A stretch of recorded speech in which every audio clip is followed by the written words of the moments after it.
Hello दोस्तों, मैं हूं सुमित। आप सभी का अपने YouTube चैनल सक्सेस अब अकेडमी पर स्वागत करता हूं।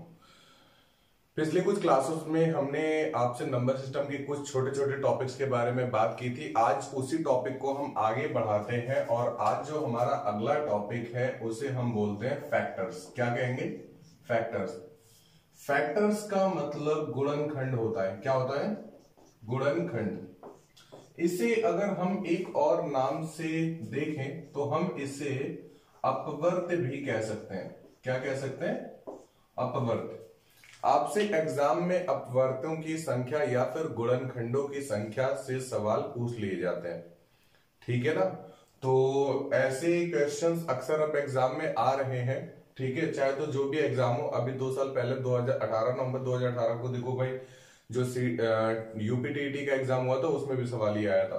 तो अभी तक तो एसएससी ने इस पे फोकस कर रखा था, बैंकिंग ने इस पर फोकस कर रखा था, लेकिन अब धीरे धीरे सभी एग्जाम इस पर भी फोकस कर रहे हैं। मतलब यहां से भी अब सवाल उठ रहा है। चलिए फैक्टर्स के बारे में हम लोग समझना शुरू करते हैं कि अगर हमें गुणनखंडों की संख्या निकालनी है तो फिर हम कैसे निकाल सकते हैं। एक अगर हम एग्जाम्पल के बारे में बात करें, हम अगर एग्जाम्पल ले लेते हैं 100। हम अगर आपसे ये पूछे कि 100 में कितने गुणनखंड पाए जा सकते हैं, 100 के कितने गुणनखंड होंगे, तो फिर आप क्या बोलेंगे? देखो भाई, अगर हमें गुणनखंड निकालने हैं या फिर अपवर्त निकालने हैं तो हम कहेंगे ये चीज कि आप इतनी संख्याएं हमें बता दो, आप इतनी हमें संख्याएं बता दो जो 100 को डिविजिबल कर रही हो। तो आप जानते हैं एक जो है वो 100 को भाग कर आता है। 2 से कटता है, हाँ कटता है। 4 से कटता है, 5 से भी कटता है, 10 से भी कटता है, 20 से भी कटता है, 25 से भी कटता है, 50 से भी कटता है और 100 से भी कटता है। तो यहाँ पे हमने देखा कि 1 2 3 4 5 6 7 8 9। तो अगर हम ये बात करना चाहें कि यहां पर गुणनखंडों की संख्या या फिर नंबर ऑफ फैक्टर्स कितने हैं, नंबर ऑफ फैक्टर्स ऑफ 100, तो फिर हम यहां पे ये चीज बोल सकते हैं कि 9 होंगे। कितने होंगे? 9 होंगे। अभी तो ये सवाल थोड़ा सा सिंपल है। अगर अभी हम आपसे सवाल में ये पूछ लें कि 1040 के गुणनखंडों की संख्या क्या होगी, तो आपको शायद यहां पर थोड़ा सा फेर समझ में आए। धीरे धीरे चीजें क्या होंगी? टिपिकल बनने लगेगी। तो हमें इन्हीं चीजों को दूर करने की वजह से हम अपने फैक्टर्स को जब सीखेंगे तो कुछ एक नया फॉर्म दे करके सीखेंगे। ठीक है? तो बस उसी फॉर्मेशन के लिए आपको तैयार रहना है। ठीक है ना? तो चलो भाई, आज की क्लास को हम लोग स्टार्ट करते हैं और अच्छे से सवालों को समझना शुरू करते हैं। अभी आपने ये देखा है कि 100 में 9 गुणनखंड थे, लेकिन हम सवाल को कर कैसे सकते हैं? एग्जाम में अगर आएगा तो फिर हम ऐसे तो नहीं करेंगे, क्योंकि जरूरी नहीं कि 100 पूछ ले। आपसे 240 पूछता है, 360 पूछता है, इस तरीके से कोई भी नंबर दे देते, 720 दे देता है। तो 720 में अगर आपसे गुणनखंडों की संख्या पूछी है तो 720 देखो भाई, 3 से भी कट रहा है, 9 से भी कट रहा है, 6 से भी कटेगा। ठीक है? तो यहां पे गुणनखंडों की संख्या खूब मिल जाएंगी। 18 से भी जाता है, 72 से भी जाएगा, सबसे जा रहा है। ठीक है? तो देखो भाई, हमने अपने एक सवाल को लिख रखा था 100। 100 में अभी आपने देखा था कि गुणनखंडों की संख्या। तो सबसे पहले आपके सामने हेडिंग डाल लीजिएगा। यहां से हम लोग नंबर ऑफ फैक्टर्स निकाल रहे हैं। क्या निकाल रहे हैं?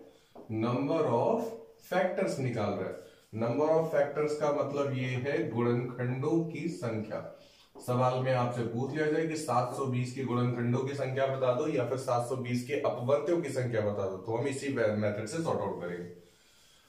सबसे पहली बात आती है कि हम 100 को क्या किस तरीके से लिख सकते हैं। आप जरा 100 के फैक्टर कर लो। 100 के अगर हम फैक्टर करेंगे तो आप जानते हो 100 को हम लिख सकते हैं 50 गुणे 2 लिख सकते हैं।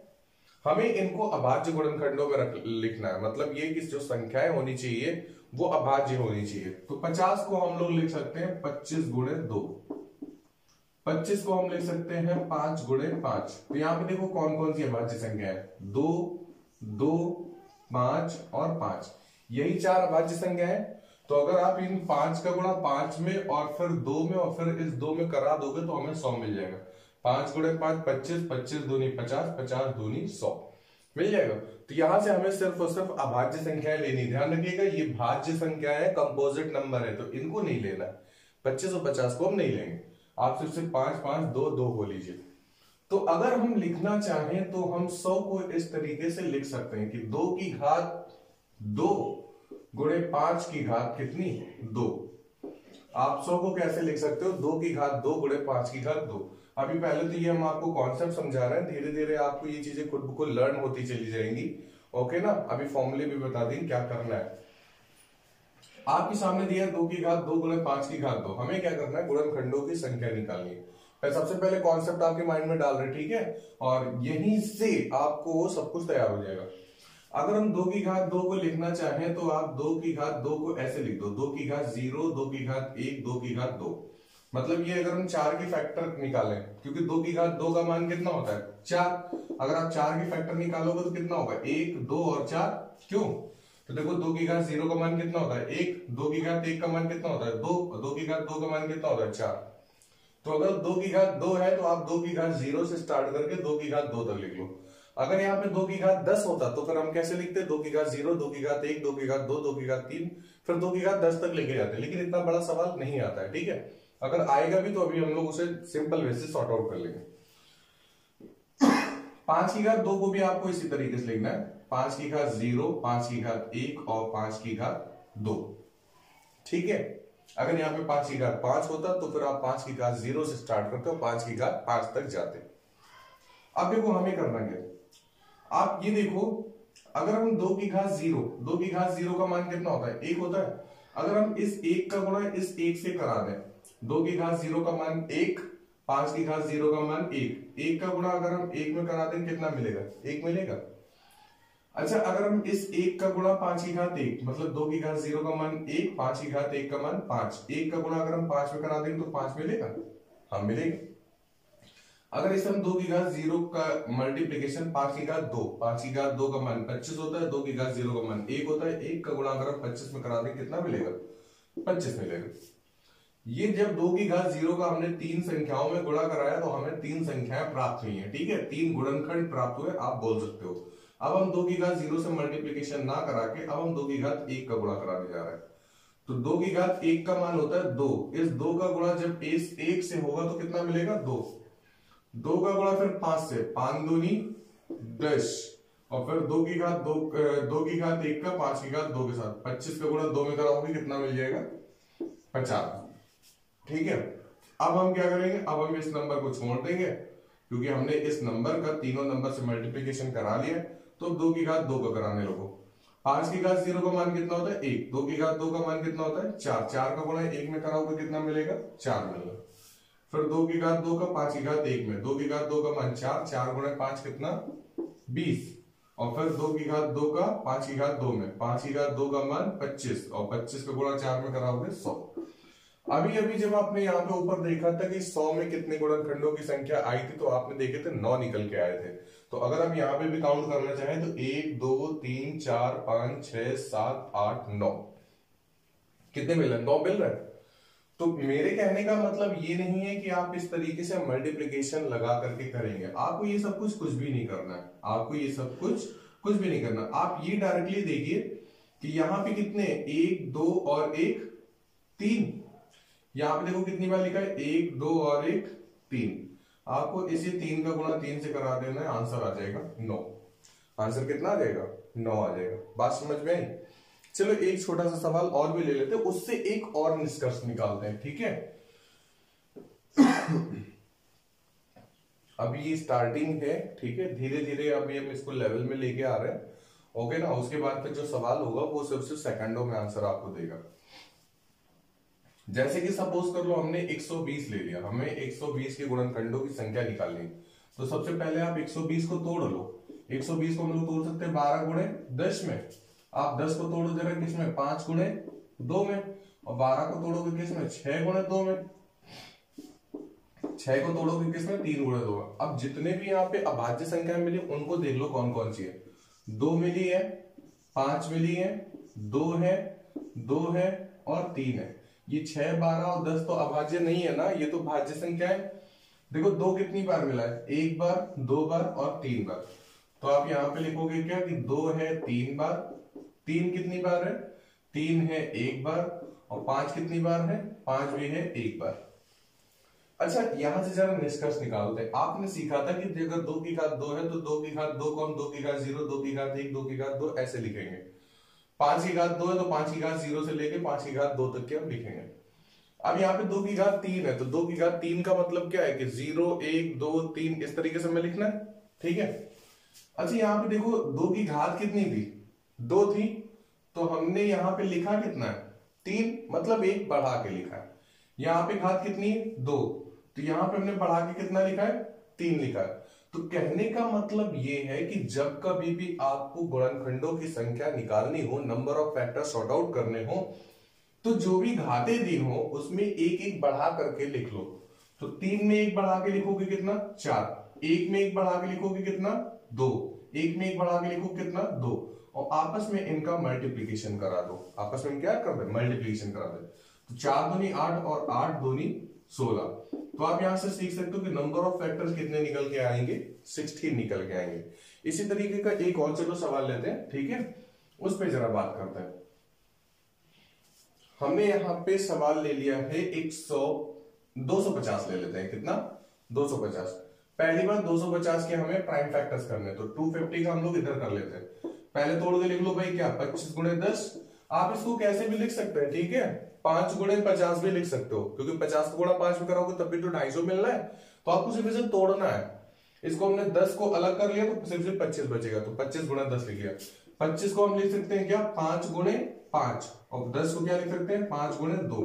अब 5 2 5 5 के कोई भी फैक्टर्स नहीं हो सकते हैं, तो फिर देख लो भाई 2 कितनी बार आया, 1 बार आया। 250 को लिख सकते हैं 2 की घात 1 गुणे 5 कितनी बार आया 3 बार, तो 5 की घात 3। आपको क्या करना है गुणनखंडों की संख्या बतानी है ना। गुणनखंडों की संख्या में हमने क्या कहा था, जो भी घातें होती है, जो भी घातें होती है उसी में एक एक बढ़ा करके हमें गुणा कराना होता है। गुणनखंडों की संख्या निकालने में जो भी घातें होती हैं संख्याओं के ऊपर, उन्हीं में एक एक बढ़ा करके हमें गुणा कराना होता है। तो 1 में आप 1 बढ़ाओगे कितना 2, 3 में आप 1 बढ़ाओगे कितना 4, 4 का गुणा 2 में करा देना 8 आ जाएगा। तो कहने का मतलब 250 में नंबर ऑफ फैक्टर्स मतलब गुणनखंडों की संख्या कितनी है 8 है। कितनी है 8 है। उम्मीद है आपको समझ में आ गया होगा। तो चलिए अब इस कॉन्सेप्ट को हटाते हुए अब अगले सवाल की तरफ बढ़ते हैं। तो मेरे ख्याल से आप नंबर ऑफ फैक्टर्स अगर एग्जाम में पूछे जाते हैं तो आप आसानी से बहुत ही जल्दी से निकाल लेंगे, ठीक है। अभी यहाँ पे जब आप इनकी थोड़ा सा और भी डिटेल्स पढ़ेंगे तो आपको इतना सब कुछ करने की जरूरत नहीं होगी, आप बहुत कुछ अभी सीख जाएंगे, ठीक है। तो क्लास में बने रहो। देखो हमें क्या करना है, अब हमें निकालने नंबर ऑफ इवन फैक्टर्स। क्या निकालने, नंबर ऑफ इवन फैक्टर्स मतलब सम गुणनखंडों की संख्या। क्या निकालना है, सम गुणनखंडों की संख्या। अभी आपने देखा था कि जब हमने 100 के फैक्टर्स निकाले थे तो 1 से कट रहा था, 2 से कट रहा था, 4 से कट रहा था, 5 से कट रहा था, 10 20 से 25 से 50 से और 100 से, इन्हीं संख्या से कट रहा था। तो हमें क्या करना था, अब हमें सिर्फ सम संख्याएं चाहिए। सम संख्याएं ऐसी संख्या जो कि 2 से कट जाए। तो आप जानते हैं तो 2 से 2 4 10 20 50 100 मतलब 1 2 3 4 5 6। तो 100 से कितनी सम संख्या है 6 संख्याएं हैं जो कि 2 से कट रही हैं। तो हमें अगर आपसे सपोज कर लो सवाल में पूछ लिया कि भाई 100 के कितने गुणनखंड है, तो फिर आप यहां से क्या बता दोगे 6। लेकिन सपोज कर लो अगर सवाल में कुछ बड़ा पूछ लेता है कि 1020 में बता दो कितने सम गुणनखंड होंगे, कितने सम अपवर्त्य होंगे, तो वहां पे फिर बताने में थोड़ा सा प्रॉब्लम होगी, ठीक है। हमें चेक करना हो किससे किससे कटता है, इतनी बड़ी संख्या में हम कहां चेक करेंगे। तो फिर उसके लिए हम लोग अपना फंडा लगाते हैं, ठीक है। जिस तरीके से अभी सीखा था उसी तरीके से सीखेंगे, लेकिन यहां से हमें एक छोटा सा निष्कर्ष निकाल करके अपने सवाल में काम बना लेना है, ठीक है। देखो हम अभी यही 100 को ही एग्जाम्पल में ले रहे हैं, ठीक है। पहली बात 100 के आप फैक्टर्स करोगे तो 100 के आप फैक्टर कैसे कर सकते हो, आप इसे 10 गुणे 10 लिख सकते हो। 10 को आप लिखोगे कितना 5 गुणे 2, और यहाँ पे 10 को कितना लिख दोगे 5 गुणे 2। देखो 5 कितनी बार आया 2 बार, 2 कितनी बार आया 2 बार, ठीक है। वैसे आपको चीजें याद होने लगी होंगी कि आप फैक्टर्स किस तरीके से कर रहे होंगे। तो देखो हमने 100 के लिख दिए 2 की घात 2 गुणे 5 की घात 2, ठीक है। आप फिर से उसी तरीके से लिख लो, 2 की घात 2 को लिख सकते हैं 2 की घात 0, 2 की घात 1, 2 की घात 2, 5 की घात 2 को लिख सकते हैं 5 की घात 0, 5 की घात 1 और 5 की घात 2, ठीक है। अब देखो हमें करना क्या है, जैसे कि अगर हमें कभी भी कोई इवन नंबर प्राप्त करना हो, कैसा, जैसे कि अगर हमें कभी भी सम संख्या प्राप्त करनी हो तो या तो हम दो इवन नंबर्स का मल्टीप्लाई करें, मतलब इवन का इवन में, जैसे कि अगर हम बोल दें 4 को गुणा 2 में कराएं तो हमें 8 मिलेगा, ठीक है। या फिर अगर हमें इवन नंबर प्राप्त करना है तो एक और कंडीशन बनती है कि हम एक ऑड नंबर को इवन नंबर से मल्टीप्लीकेशन कराएं। जैसे एक ऑड नंबर सपोज कर लो 3 दिया है और इवन नंबर हमने बोल दिया 2 दिया है। इवन का मतलब सम होता है, ऑड का मतलब विषम होता है। हाँ, तो 2 गुणे 3 कितना 6, तो इवन नंबर कितना हमें मिलेगा 6 मिल जाएगा ना।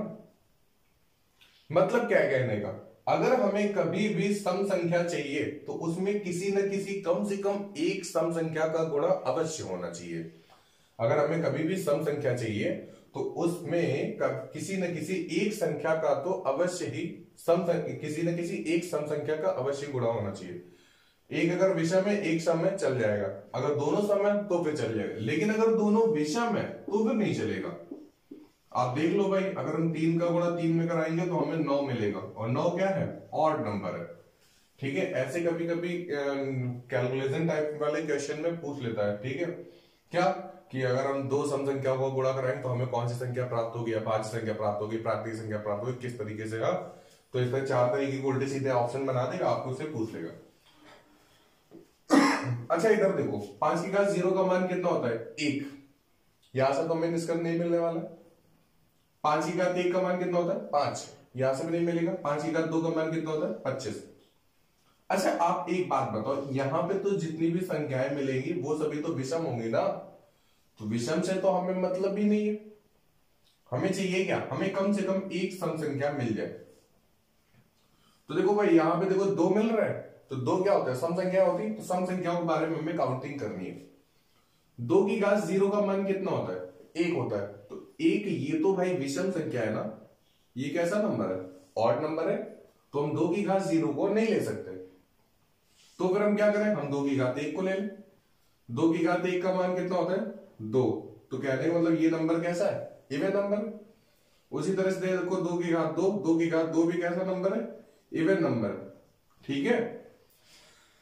क्योंकि 2 की घात 2 का मान कितना होता है 4 होता है। अच्छा एक बात बताओ, अगर आप इस विषम संख्या का गुणा इन तीनों विषम संख्याओं में कराओगे तो क्या हमें कोई समगुणनखंड मिलेगा, नहीं मिलेगा।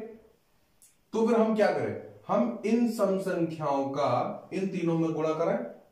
मतलब ये है कि हमें इस वाले नंबर को नहीं लेना है, 2 की घात 0 को नहीं लेना है, क्योंकि ये क्या है विषम संख्या है। अगर हम विषम का विषम में गुणा कराएंगे तो हमें विषम संख्या मिलेगी। हम अगर सम का गुणा विषम में करा दें, अगर हम सम का गुणा विषम में करा दें तो फिर हमें क्या मिलेगी सम संख्या मिलेगी।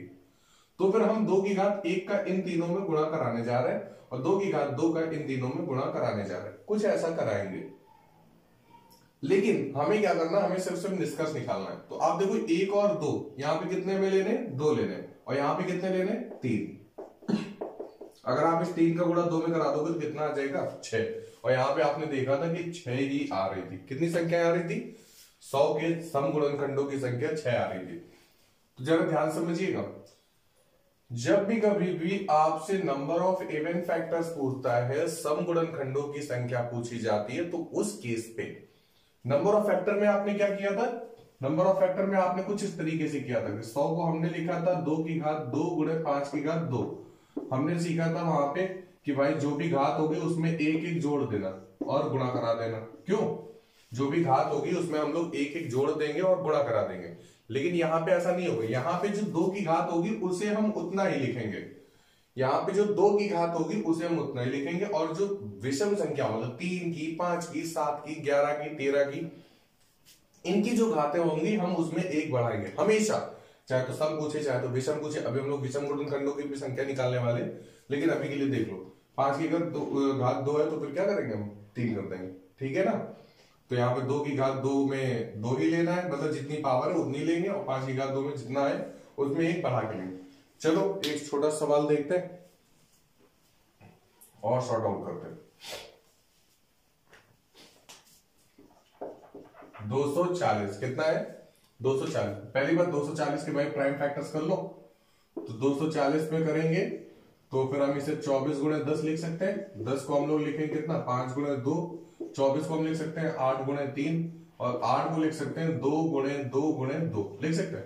अब यहाँ पे देखो जरा, हमें 2 मिला है, 5 मिला है, 3 मिला है, 2 2 और 2 मिले, बस। इसके अलावा 8 24 और 10 तो प्राइम नहीं है ना, ठीक है। देखो कितनी बार 2 मिला है, 2 एक बार, 2 बार, 3 बार और 4 बार। तो 2 तो मिला है 4 बार, 3 कितनी बार आया, 3 है एक बार, 5 कितनी बार आया, 5 भी है एक बार। तो 240 को हम इस रूप में लिख सकते हैं क्या, 2 की घात 4 गुणे 3 की घात 1 गुणे 5 की घात 1, ठीक है।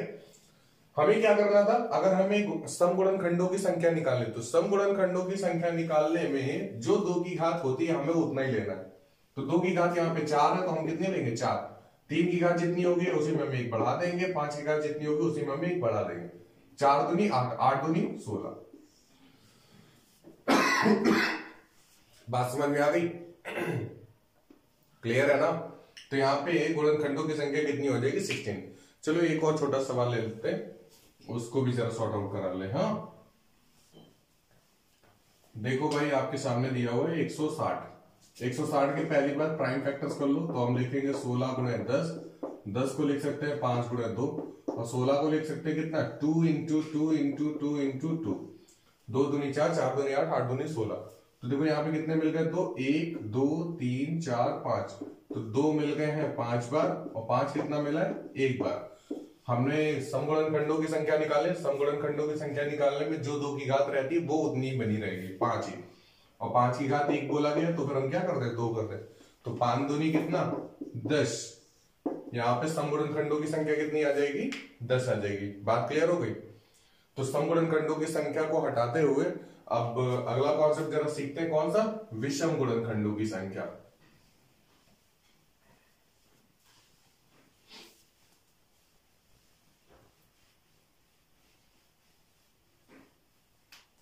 यहां पे सम की जगह पे विषम कर देंगे, और यहां पे इवन की जगह पर ऑड। तो चलो भाई, अब हमें क्या देखना है, विषम गुणनखंडों की संख्या। जब अभी आपने सवाल को देखा था कि 100 के अगर हम गुणनखंड निकाल रहे थे, तो आपने देखा था 1 से कट रहा है, 2 से, 4 से, 5 से, 10 से, 20 से, 25 से, 50 से और 100 से। तो यहाँ पे सब विषम कौन कौन से थे, 1 2 और ये 3, बस यही विषम है। तो 100 में हमें पता है 3 विषम गुणनखंड होते हैं।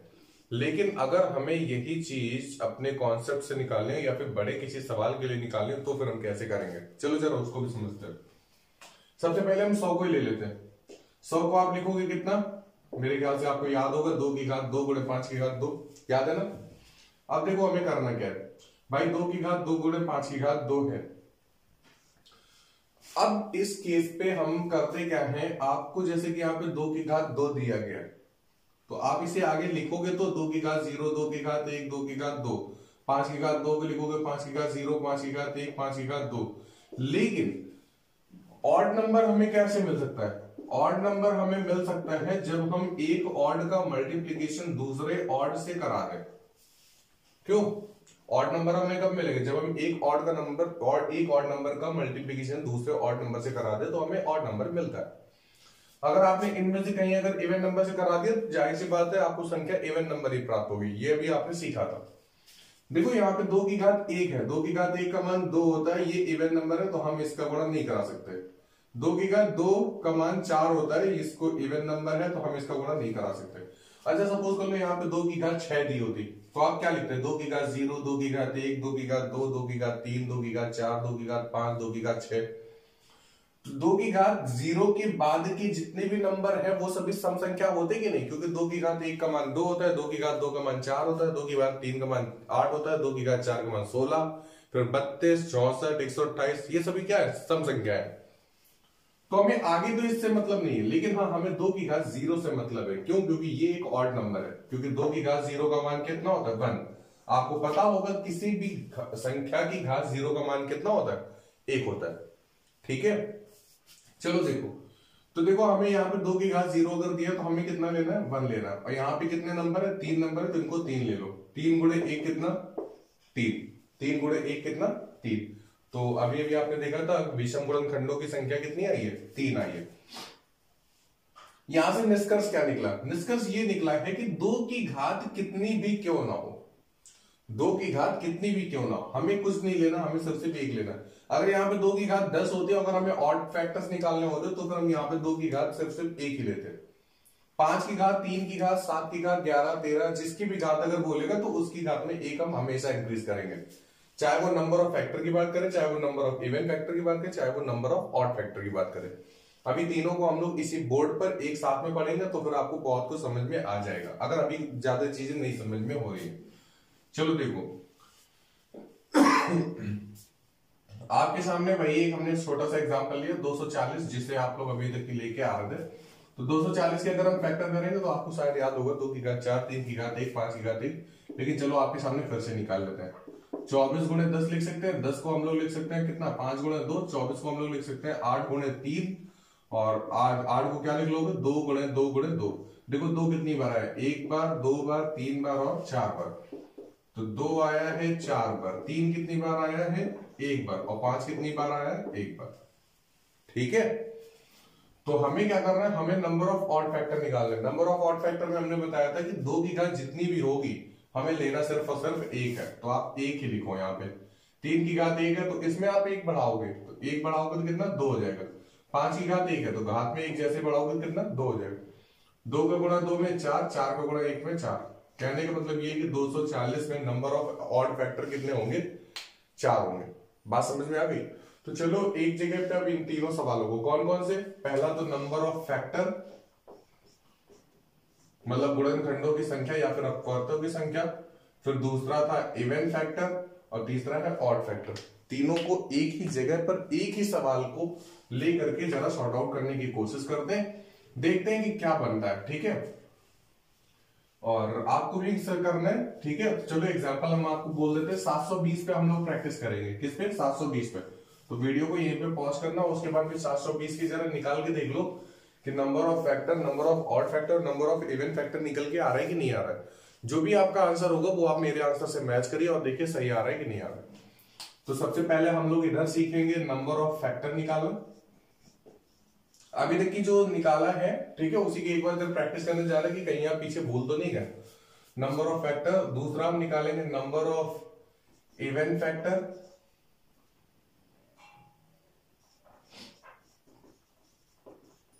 और तीसरा है नंबर ऑफ ऑड फैक्टर। चलिए देखते हैं। तीनों जगह हमने आपसे बोला कि एग्जाम्पल हमें 720 का ही लेना है। ठीक है, 720 को क्लियर करेंगे सब सवाल हो जाएगा। 720 के पहले आप जरा ऑड फैक्टर्स निकाल लें। तो 720 को हम लोग लिख सकते हैं 72 गुणे 10। 10 को आप क्या लिख सकते हो 5 गुणे 2। अब 5 गुणे 2 नहीं टूटेगा, इसको यही छोड़ दो, 72 पे आ जाओ। 72 को क्या लिख सकते हैं 36 गुणे 2। 36 को क्या लिख सकते हैं 6 गुणे 6। 6 को क्या लिख सकते हैं 3 गुणे 2, और 6 को क्या लिख सकते हैं यहाँ पे 3 गुणे 2। अब जरा देख लो 2 कितनी बार आया, 1 बार, 2 बार, 3 बार और 4 बार। 2 कितनी बार आया है 4 बार। 3 कितनी बार आया, 3 आया है यहाँ पे 1 बार, और ये 2 बार। 3 आया है 2 बार, और देखो जरा 5 कितनी बार आया, 5 आया है 1 बार। इसके अलावा और कुछ है क्या विषम में। विषम में देखो हमने सभी पे गोले बना रखे थे, सभी हो गए। 10, 72, 36, 6, 6 जो है ये अभाज्य संख्या है। ठीक है, देखो अब जरा यहां पे भी हम इसी तरीके से लिख देते हैं 2 की घात 4, 3 की घात 2 गुणे 5 की घात 1। यहाँ पे वैसे लिख लो 2 की घात 4 गुणे 3 की घात 2 गुणे 5 की घात 1। Number of factor, number of even factor, number of odd factor. यहाँ पे गुणनखंडों की संख्या, यहाँ पे सम गुणनखंडों की संख्या, यहाँ पे विषम गुणनखंडों की संख्या। यहाँ पे अपवर्त्य निकालने, अपवर्त्यों की संख्या, यहाँ पर सम अपवर्त्यों की संख्या, यहाँ पर विषम अपवर्त्यों की संख्या। आपसे कभी कभी यहाँ पे सवाल नोट्स के रूप में पूछा जाता है, तो वो आगे आप जब प्रैक्टिस करेंगे तो फिर आपको समझ में आ जाएगा। देखो जरा हमें क्या करना है, गुणनखंडों की संख्या निकाल ली थी। हमने बताया आपको कि गुणनखंडों की संख्या निकालने में जो भी घातें होती हैं उसी में एक एक बढ़ा के लिख दो। तो 4 में 1 बढ़ाओगे कितना 5, 2 में 1 बढ़ाओगे कितना 3, और 1 में 1 बढ़ाओगे कितना 2। 5 दिया 15, 15 दूनी 30। मतलब यहाँ पे टोटल जो 720 के गुणनखंड होंगे वो कितने होंगे 30 होंगे। ठीक है, अब देखो जरा सम गुणनखंडों की संख्या निकालिए। सम गुणनखंडों की संख्या में जो भी आपने अभी सवाल किए थे उन पे भी थोड़ा सा देख करके ध्यान से समझना। आपसे बोला गया था कि जब भी कभी सम गुणनखंडों की संख्या निकालनी होगी तो जो 2 की घात होगी उस पे उतना ही रहेगा, 2 की घात जो होगी उस पे उतना है। तो 2 की घात 4 है तो 4 को आप 5 नहीं लिखोगे, कितनी रखोगे, 4 ही रखोगे। 3 की घात जो होगी उस 3 और 5 पे हमेशा बढ़ाना है। 3 पे देखो हमने यहाँ पे बढ़ाया था, 3 पे हम यहाँ पे बढ़ाएंगे, 5 पे भी आप बढ़ाएंगे, 3 पे भी आप बढ़ाना है, 5 पे भी आप बढ़ाना, ठीक है ना। बस ये जो फर्क लाएगा वो सिर्फ और सिर्फ 2 लाएगा। फर्क कौन लाएगा, 2, जो 2 की घातें हैं वो फर्क लाएंगी। तो जब आपने नंबर ऑफ फैक्टर निकाला था तो वहां पे हमने एक एक बढ़ाया था, लेकिन जब हमें इवन फैक्टर निकालने तो हम वहां पे एक एक नहीं बढ़ाएंगे, जितनी घात है उसी से काम चलाएंगे। तो घात 4 थी, 4 लिया, 2 की जगह 3 ले लिया, 5 की घात 1 है तो इसकी जगह हमने कितना 2 ले लिया, 4 थी 12 और 12 दूनी 24। यहां पे देखो समगुणनखंड कितने आ गए, 24 आ गए। अब देखो यहाँ पे 30 थे, यहाँ पे 24 है, तो बाकी के जो 6 होंगे वो कितने होंगे, ऑड नंबर्स वाले होंगे, ऑड फैक्टर्स वाले होंगे। चलो जरा उसको देख लेते हैं, ऑड नंबर में 6 आ रहा है कि नहीं आ रहा है। ऑड फैक्टर्स में हमने बताया कि हमें 2 की घातों से मतलब ही नहीं है, हमें 2 की घातों से मतलब ही नहीं है, तो उसको आप छोड़ दो। ऑड फैक्टर में हमें 2 की घातों से मतलब ही नहीं है, क्यों, क्योंकि वो तो सम संख्या है ना, तो 2 की घात से हम मतलब नहीं रखेंगे। 3 की घात जो होगी उसमें आप 1 बढ़ा दो, तो 2 है तो 2 की जगह कितना 3 लिख लेंगे। 5 की घात 1 है तो 1 में आप 1 जोड़ोगे कितना मिल जाएगा 2, तो 3 का गुणा 2 में करा दोगे कितना आ जाएगा 6। आप जानते हो कि किसी भी गुणनखंड, अगर किसी भी संख्या का अगर हमने गुणनखंड निकाले तो वहां पे सिर्फ 2 तरीके के गुणनखंड मिलते हैं। कौन कौन से, एक तो नंबर ऑफ इवन फैक्टर और एक कैसा मिलेगा नंबर ऑफ ऑड फैक्टर। तो number of even factor, odd factor मतलब आप सम गुणनखंडों की संख्या और विषम गुणनखंडों की संख्या जब आप टोटल ऐड करोगे तो टोटल क्या मिल जाएगा, नंबर ऑफ फैक्टर मिल जाएंगे, गुणनखंडों की संख्या नहीं मिल जाएगी। बात समझ में आ गई, तो उम्मीद है आपको समझ में आ गया होगा, ठीक है। तो चलिए अब आगे बढ़ेंगे, तब फिर हम आपको कराते रहेंगे। अभी आगे हमें बहुत कुछ पढ़ना है, number of even factor, odd factor और नंबर ऑफ फैक्टर ही पढ़े, ठीक है। तो अभी sum of factor, average of factor वगैरह के बारे में पढ़ना है, ठीक है। तो चलिए आगे बढ़ते हैं और सवाल को सॉल्व करते हैं।